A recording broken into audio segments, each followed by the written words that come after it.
자, 우리 손익계산서는 그 일정 기간의 경영 성과라고 그랬죠. 그래서 1월 1일부터 12월 31일까지 이렇게 기간이 적혀 있는 거예요. 그럼 언제부터 언제까지죠? 그래서 손익계산서는 정기말이 아니라 정기분 손익계산서라고 표현을 해요. 그럼 항상 재무제표에는 회사명하고 회계 단위가 있죠. 제가 왜 그런 이야기 하냐면 이런 시험에 가끔씩 허를 찌르면서 다음 중 재무제표에서 볼 수 없는 것은 뭐 1번 회사명, 2번 회계단위, 3번 기능통화 이런 식으로 나와요. 그러면 어디선가 들어본 적은 있어야 될 거잖아요. 그죠? 그럼 여기 회사명하고 회계단위는 있는데 기능통화는 이제 우리 회사가 뭐 예를 들어서 그 외국 기업들하고 하기 때문에 US 달러나 아니면 유로를 쓸 수도 있겠죠. 그러면 기능 통화로 해가지고 재무제표를 작성을 하는 곳들이 있어요. 근데 그런 건 여기에 쓰는 게 아니고 수속 속에 써서 같이 보여주는 건데 그런 식으로 이런 문제에 나온 적들이 있어서 제가 자주 나오는 게 아니니까 흘러가면서 계속 이야기하는 거예요. 그래서 시험에 나온 적이 있는 건 다 떠들어요, 웬만하면. 자, 그럼 이번에도 똑같이 연한색을 입력을 할 건데 먼저 상품 매출부터 입력을 할게요. 입력하는 방법은 똑같아요. 코드에서 F2번 누르거나 글자 두자. 상품 매출 5억 51만 6천 원이다. 그러니까 오른쪽에 이제 매출이다라고 나왔죠.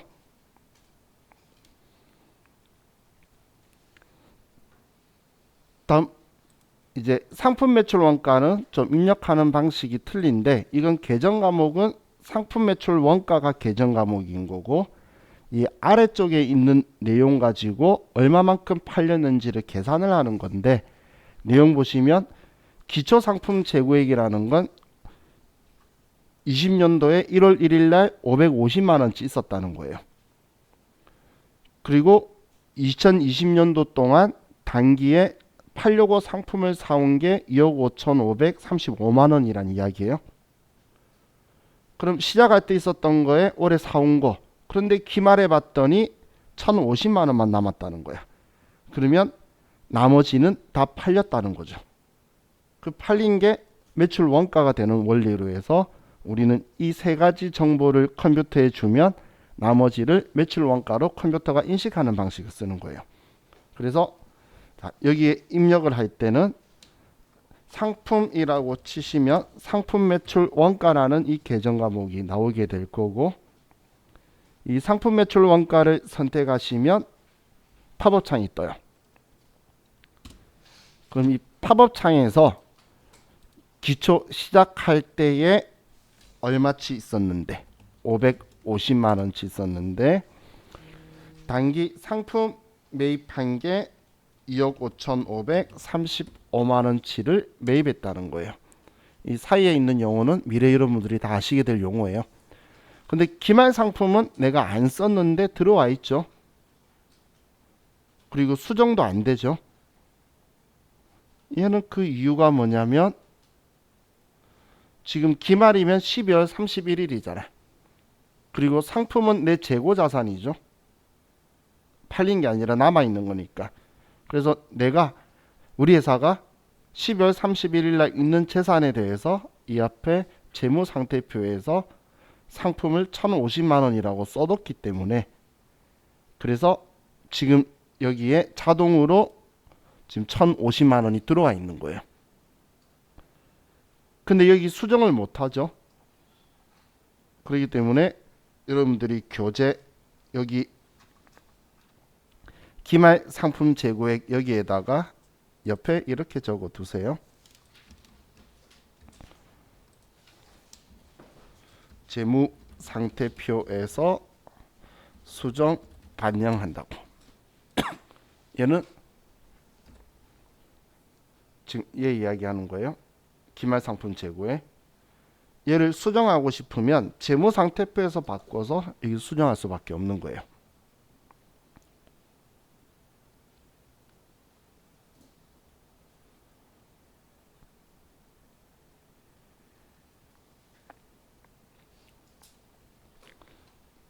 자, 그럼 이제 다 입력이 끝났으면 엔터 치시면 매출 원가가 우리 교재에 있는 2억 5,035만 원으로 나왔죠. 자, 그럼 이제 판매비와 관리비에서 급여부터 수수료 비용까지는 입력하는 방식이 똑같아요. 그냥 F2번이나 글자 두 자만 치면 쭉 입력할 수 있으니까 자, 여기까지만 수수료 비용까지만 쭉 한 번에 입력합시다.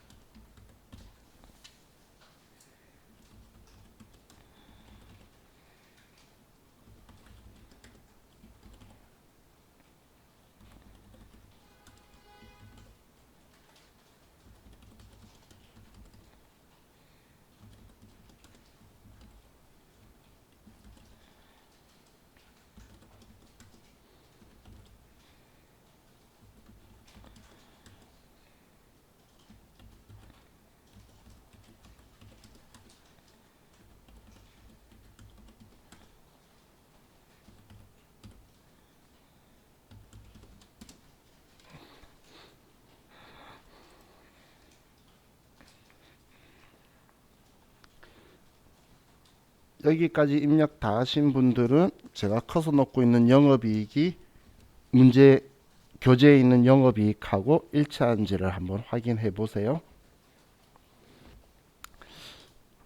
그럼 영업이익까지는 입력 잘 맞추셨죠? 자, 그럼 이제 영업의 수익은 없고 영업의 비용에 이자 비용이 있네요. 그러면 이자 비용. 이자 비용이 1,878만 원.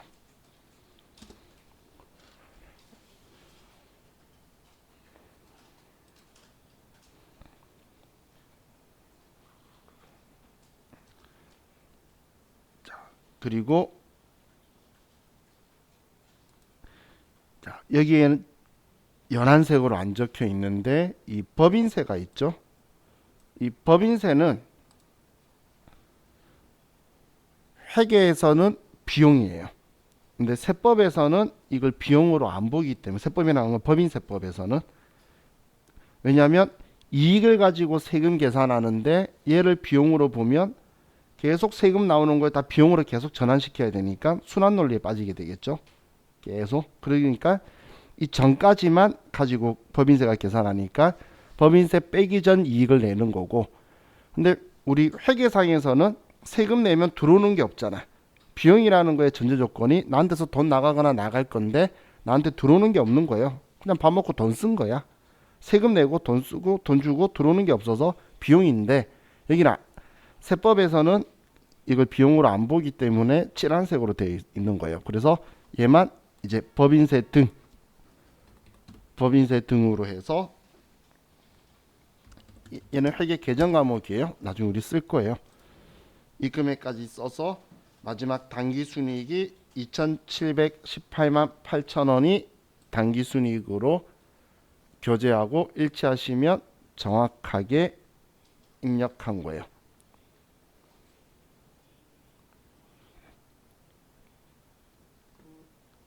그럼 여기에서 여러분들이 좀 하나 눈여겨 봐두실 게 자, 보시면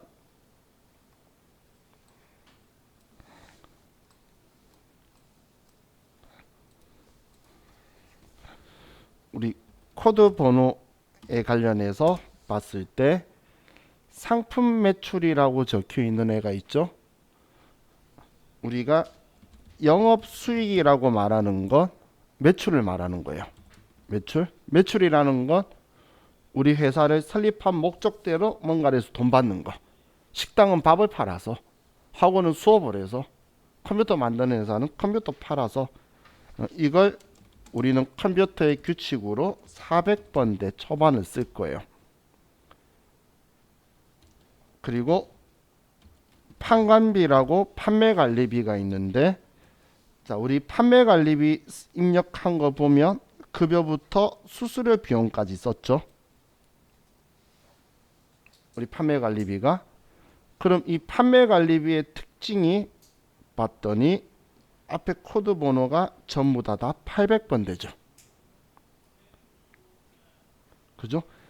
컴퓨터한테 이걸 인식시켜야 되는데 지금 이 교재를 제외하고는 우리가 제조업을 할 거기 때문에 제조업도 관리부서도 있고 생산부서도 있겠죠. 그러면 생산부서 거하고 공장에서 들어간 거하고 철저하게 구분해서 여러분들이 써주셔야 돼요. 회식비가 100만 원 나와도 예를 들어 10명이 회식했는데 100만 원 나왔을 때 공장 직원 6명, 사무직 직원 4명이면 사람 수로 안분해서 n분의 1 해가지고 60만 원은 공장 직원 복리후생, 40만 원은 사무직 직원 복리후생으로 구분을 우리가 해야 돼요. 그럼 구분해서 우리가 컴퓨터가 인식하도록 해줘야 되는데 컴퓨터가 AI가 아니기 때문에 회식비 100만 원 영수증 가지고 어느 부서 직원이 있는지 모를 거잖아. 먹었는지는. 그래서 자 우리가 이 800번대를 판관비는 우리가 이제 800번대를 사용을 할 거예요. 판관비라고 제가 표현한 게 판매 관리비 혹은 판매비 및 일반 관리비라고 풀네임으로 쓰는 건데 이건 우리는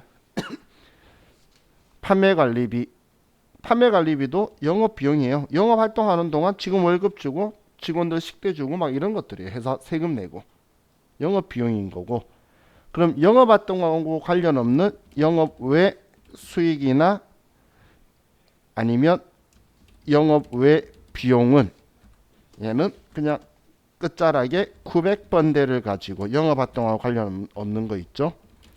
900번대의 코드 번호를 가지고 사용할 거예요. 이 이자 비용처럼. 이자 비용이 영업의 비용이었죠. 그럼 얘가 900번대가 될 거예요. 자, 이 번호대도 이제 지금 제가 이야기를 하면서 안면을 트는데 나중에 수수료 비용이 500번, 800번, 900번 중에 여러분이 선택해야 될 때 제가 몇백 번 써라 이렇게 설명을 해줄 거예요. 그게 이제 내일이나 모레부터 일어날 일들이에요. 그럼 얘네들이 이제 제가 말을 할 때는 뭐 얘는 판관비니까 800번대를 쓰셔야 됩니다. 얘는 영업활동과 관련 없으니까 영업의 비용으로 처리해야 됩니다. 근데 그걸 적을 때는 제가 900번대라고 쓸 거라는 거예요. 똑같이 수수료 비용인데 지금 제가 이 설명하는 이유가 여러분들이 왜 그런지를 아셔야 되니까 제가 수수료 비용이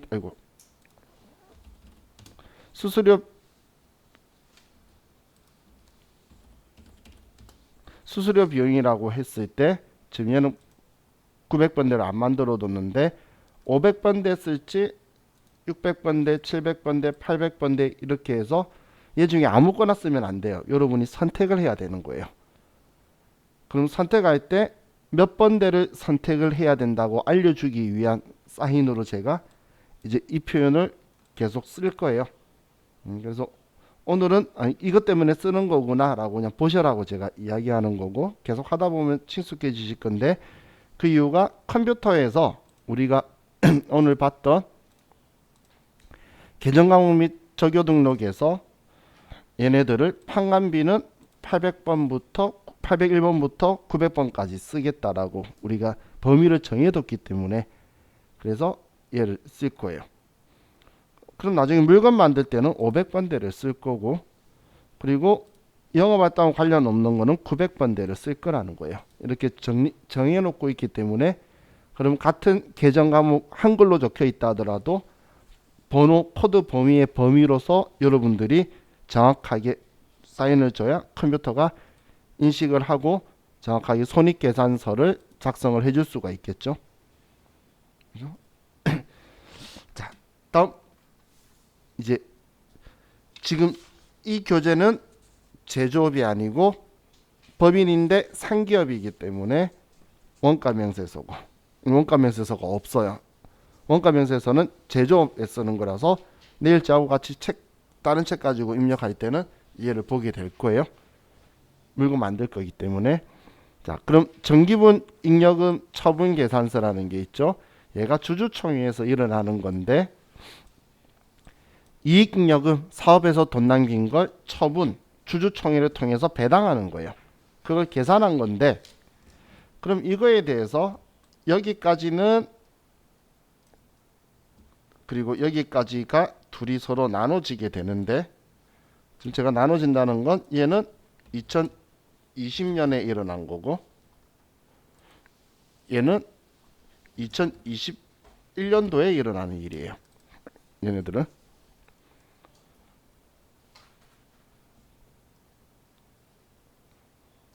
얘 둘이가 일어난 시기가 틀린 거예요. 그래서 아래쪽은 지금 작성이 안 되는 거예요.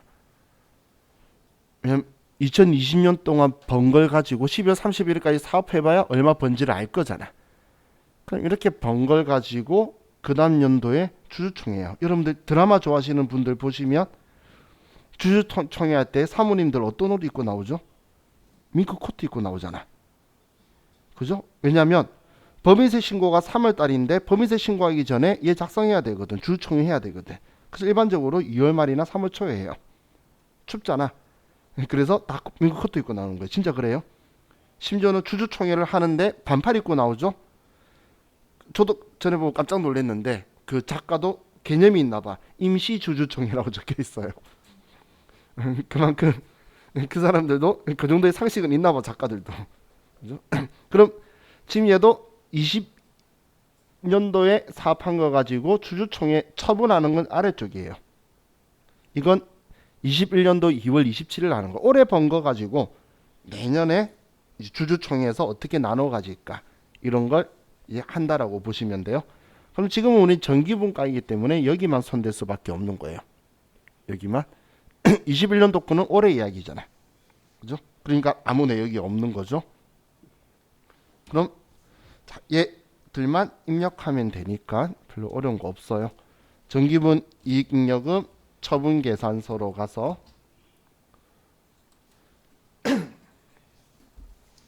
지금 방금 제가 2020년이라고 말한 게 여기까지예요. 여기까지가 2020년. 나머지 아래쪽은 2021년도. 그럼 여기에서 이 당기순이익은 방금 손익계산서에서 우리 작성했던 게 자동으로 불러와져 있는 거예요. 그럼 이건 올해 번 거죠. 근데 우리 회사가 올해 이전에 번 돈을 전부 다 주주들한테 줘버리고 하나도 없을까요? 그럴 일은 절대 없겠죠. 그래서 전년도에 배당하고 남은 돈이 올해 넘어온 것도 있을 거라는 거예요. 그게 전기 2월 미처분 이익잉여금이 우리 교재에 2,310만 2천원이라고 적혀 있는 거예요. 얘가. 그럼 전기에 19년도에 주주총회하고 다 배당하고 남은 거, 19년도에 번 걸 가지고 20년 초반에 결의일날 주주총회로 배당하고 남은 돈에 올해 번 거 합치면 이제 미처분 이익잉여금이 되는 거예요. 그럼 이거에 대해서 처분은 자, 여기 우측에 확정일자가 2021년 2월 27일이다. 이렇게 써주면 되겠죠. 책에 적혀 있는 날짜 보고 쓴 거예요.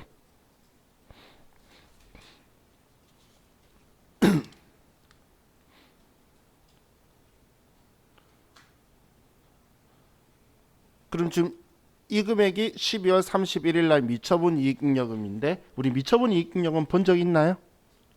글자? 너무 당당하게 흔들면 내 마음이 아프잖아. 우리는 이때 봤어요. 재무상태표에서 미처분 이익잉여금. 왜냐면 이 돈이 순수한 내 돈이잖아.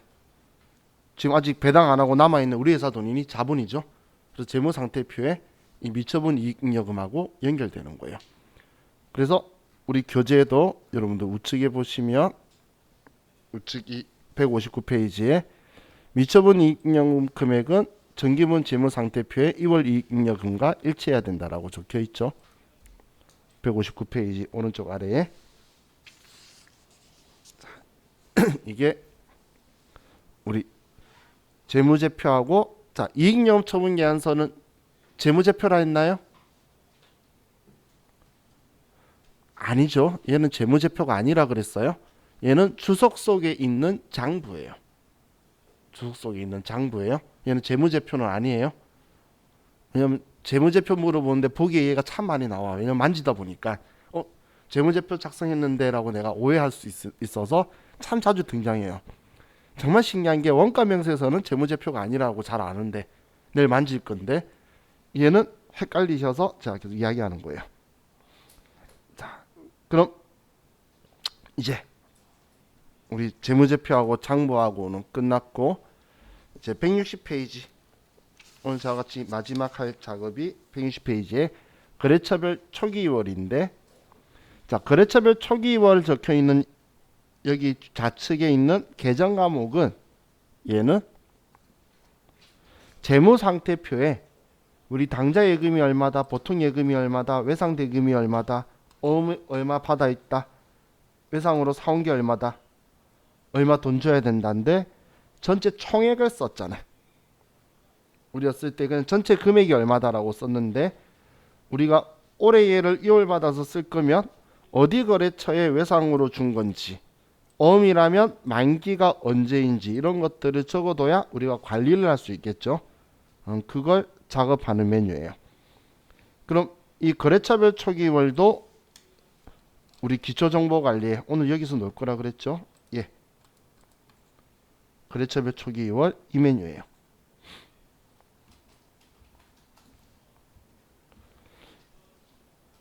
자, 그럼 여기 거래처별 초기월은 재무상태표 건데 자 이거 누르지 마세요. 저도 안 누를 거예요. 기능모음에 불러오기 누르면 누르지 말라고 말했어요. 누르면 재무상태표께 전부 다 불러와줘요.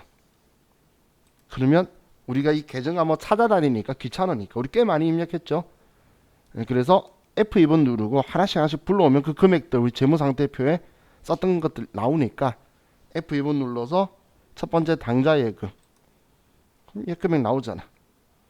그럼 재무상태표에 이 금액이니까 어디 거래처 거냐 써줘야 차익이 제로가 돼야 되는 거예요.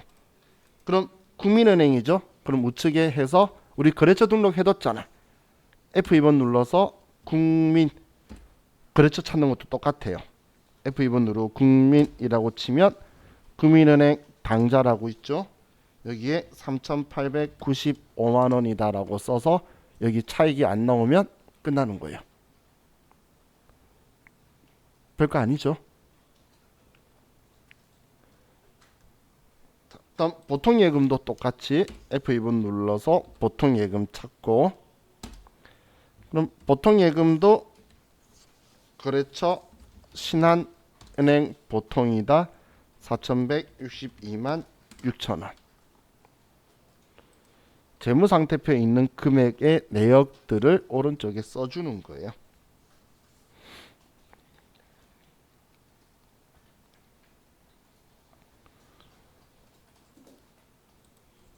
그럼 외상매출금 자, 외상매출금은 거래처가 두 개죠. F2번 눌러서 코디 나라가 470만 원이고 데일리룩이 350만 원이다. 이렇게 두 개.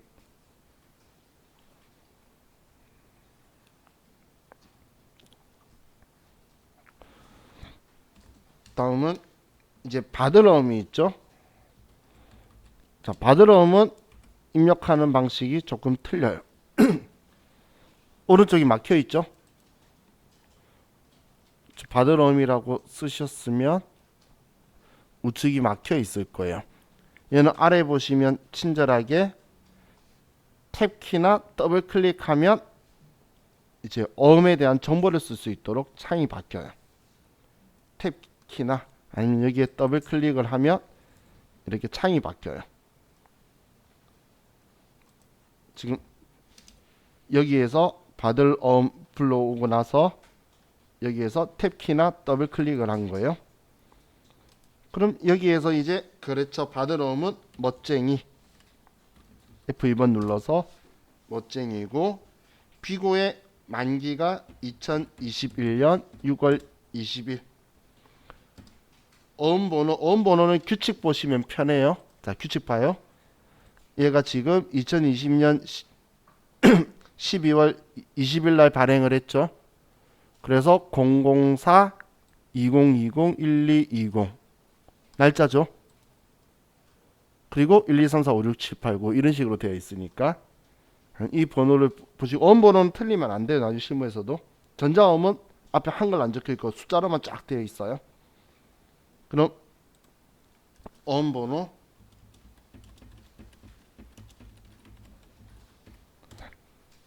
금액은 240만 원이고. 자, 수치 구문에 자수다 타수다라고 적혀 있는 건 자수는 멋쟁이라는 이 회사가 발행한 거냐, 타수는 다른 회사가 발행한 걸 받아서 나한테 넘긴 거냐, 그 이야기예요. 그럼 얘는 지금 우리 회사가 멋쟁이가 발행한 거니까 1번 자수, 우리 책에도 비고의 수치 구문 자수. 발행인은 자수니까 본인이지. F2번 눌러서 멋쟁이. 본인이 발행했기 때문에 배서인은 없는 거고. 자, 발행일자 거래일자는 여기 발행일자 거래일자 2020년 12월 20일이라고 적혀 있죠. 2020년 12월 20일, 2020년 12월 20일이고 책에는 안 적어뒀는데 한글이 앞쪽에 수표처럼 가나 이렇게 적혀 있는 건 일반 약속어음이고 숫자로만 되어 있는 번호는 전자어음 번호예요. 그래서 얘는 전자어음 맞고 지급 기간은 F2번 눌러서 얘가 국민은행이고 지점은 용산 지점이다. 이렇게 써주시고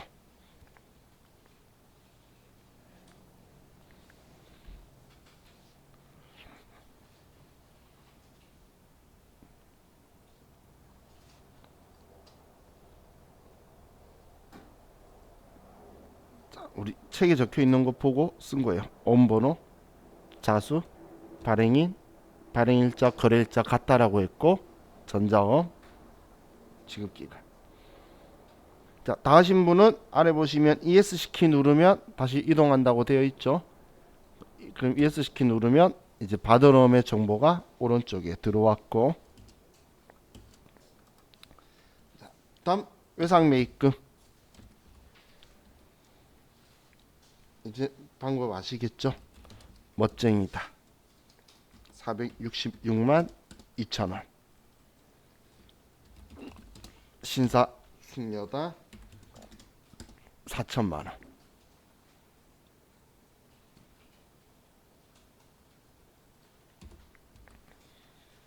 다음 미지급금. 믿음자동차 3천만원. 현웅컵나라 2천만원.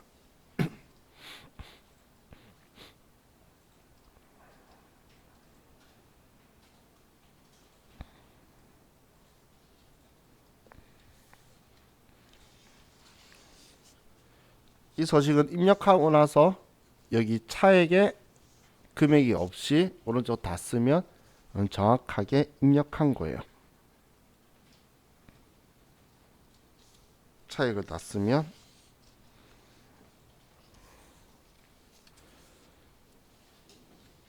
자, 이렇게 하면 자와 같이 이 책에 있는 컴퓨터 입력하는 거는 끝났어요.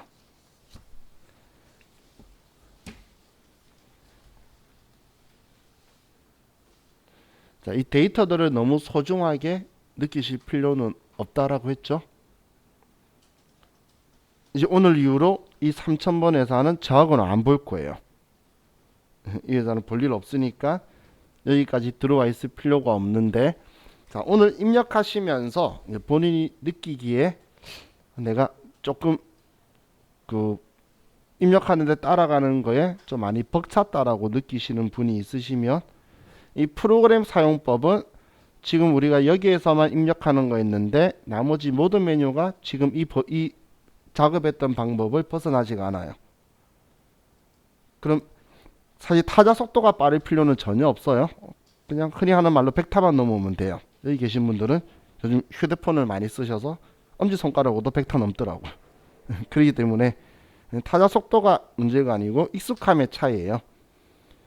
그래서 만약에 본인이 컴퓨터하고 조금 안 친해서 걱정이 되시는 분이 있다면 다음에 미래의 좌우같이 컴퓨터를 만나기 전까지 이거 만드실 때에 회사를 그냥 2000번, 100번 계속 만드셔도 돼요.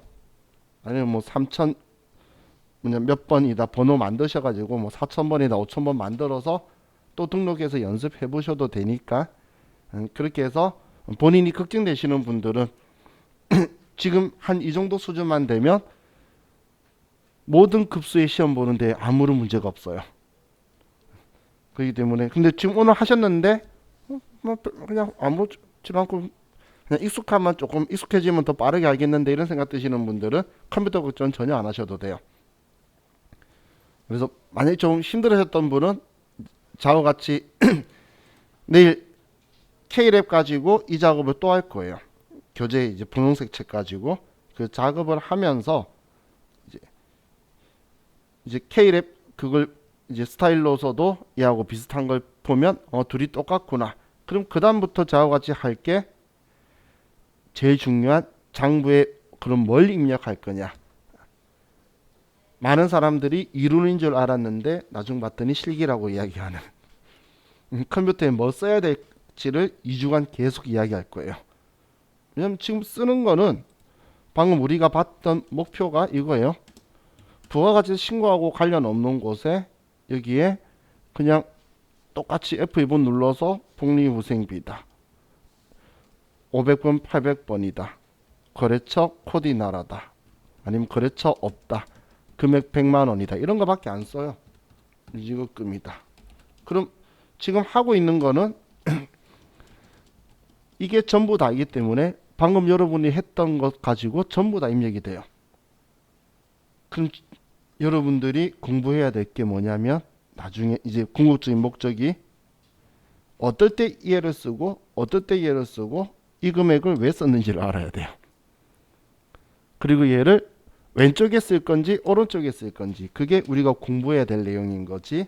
얘 입력하는 방법은 5분이면 끝나고 지금 눈썰미 있으신 분은 어떻게 했는지 금방 처음 봤는데도 따라 하실 수 있을 만큼 어려운 게 전혀 없어요. 그래서 우리한테 중요한 건 지금 제가 여러분한테 이 작업을 내일도 또 하는 이유가 얘네들하고 쓰는 것들 있죠. 안면 트고 있는 거예요. 그럼 이 안면 튼 것 중에서 내일 되어도 여러분들이 기억을 하는 게 차변은 자산이고 대변은 부채 자본이라는 걸 참 다들 기억을 잘 하시더라고 그걸. 그럼 얘네들이 자기 자리이기 때문에 이걸 가지고 장부에 기록하는 원리를 저와 같이 공부를 할 거예요. 방금 제가 왼쪽 오른쪽 차변 대변 쓴 게 얘네들 원리에 따라서 움직이는 게 그 주기 때문에 방금 미지급금 썼는 건 돈 안 줬다는 이야기잖아. 빚이잖아. 그래서 대변에 쓴 거예요. 그런 것처럼 이 원리하고 다 똑같이 갈 거예요. 그럼 이제 제가 안면 튼다라고 표현했지만 나중에 여러분하고 다 끌어쓰려고 얘네들도 다 끌어쓸 거예요. 그러려고 지금 얘네들 기초정보관리를 본 건데 그렇다고 얘를 무시할 건 아니에요. 여기에서 정말 전산회계 1급이든 FAT 1급이든 10점이 나와요. 괜찮죠? 일단 마음속으로 10점은 땄다 이런 생각이 들죠. 그래서 여기에서 나오는 거니까 그렇게 시험 어렵게 생각하실 필요 없어요. 자, 그럼 이제